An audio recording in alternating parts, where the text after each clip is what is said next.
இன்றைக்கான எபிசோடில் விஜய் சேதுபதி ஒரு விஷயத்தை வந்து கேட்குறாரு. இந்த மாதிரி டாப் 8 வந்தீங்கல்ல, அவங்க வந்து தனியாக உட்காருங்க, டாப் பாட்டம் வந்தீங்களா அந்த 7 பேர் தனியாக உட்காருங்க அப்படிங்கிற மாதிரி சொல்லிவிட்டு, இந்த மாதிரி வந்து டாப் 8ல் வந்து இவங்க இருக்க தகுதி இல்லைன்னா யாரை சொல்லுவீங்க அப்படிங்கிற மாதிரி அவர் கொஸ்டினை கேட்குறாரு.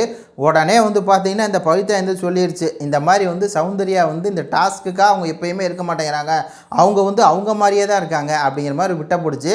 அது வந்து கேவலப்படுச்சு விஜய் சேதுபதின்னு வைங்களேன், காரி துப்புனாருன்னு வைங்க. அதை அடுத்து ஆனால் சௌந்தர்யா மேலே ஒரு வன்மத்தை பாருங்கள் பவித்ராவுக்கு. பவித்ரா சொல்லுது சௌந்தர்யா வந்து சௌந்தர்யாவாக தான் இருக்குது, அதுவும் டாஸ்க்காக எதுவுமே பண்ணலை அப்படின்னு சொல்லி. அதுக்கப்புறம் அந்த ரஞ்சித் சொல்கிறதும் எனக்கு ஆச்சரியமாக, ரஞ்சித் சார் நீங்களாக பேசுகிறீங்க அப்படிங்கிற மாதிரி இருக்குது. இந்த மாதிரி சௌந்தர்யா வந்து ஒன்றுமே பண்ணாமல் இருக்கா, டாஸ்க்லாம் ஒன்றுமே பண்ணலை அப்படிங்கிறாரு. ஏம்மா இவர் மட்டும் எல்லா டாஸ்க்கையும் வந்து அறுத்து தள்ளிட்டார் அப்படிங்கிற மாதிரி தான் இருக்குது.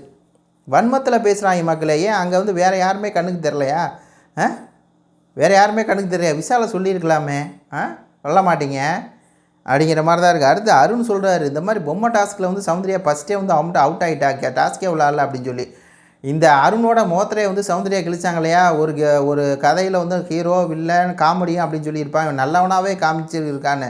அதே மாதிரி தான் இந்த ஆள் வந்து அதே மாதிரியே மூஞ்சி வச்சுக்கிட்டு இவன் சொல்கிற பாயிண்ட்டை வந்து மற்றவங்கள்ட்ட எது பேசினா பரவாயில்ல, ஏதோ இந்த முத்துக்கிட்ட சவுண்டுக்கிட்ட பேசினா பரவாயில்ல, விஜய் சேதுபதிட்ட பேசி மொக்க வாங்கிட்டு இருக்கான்.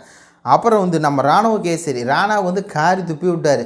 இங்கே வந்து நல்லா விளையாட ஆள் இருக்காங்க, ஆனால் நான் வந்து குழப்பவாதியாக இருக்கேன்ல, அதுவே நான் ஒரு கேம் அப்படின்னு சொல்லி அவரே காரி துப்பி விட்டார். அவன் சொல்கிறான் சௌந்தர்யா வந்து கேமே இல்லை, சௌந்தர்யா வந்து கேமே விளையாடல.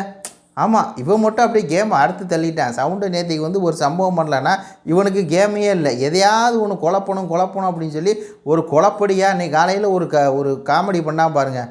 பாரதியாரோட மனைவி பாரதியார் மனைவி பேர் ராக்கம்மா, செல்லம்மா கூப்பிடுவார் அப்படின்னு சொல்லி. எப்பா பாரதியார் மனைவி பேர் செல்லம்மா, அவர் செல்லம்மா அவர் மனைவியை கண்ணம்மான்னு கூப்பிடுவார். சுதந்திர போராட்ட வீரன்னா இவ்வளோ தான் இவனுடைய அறிவு.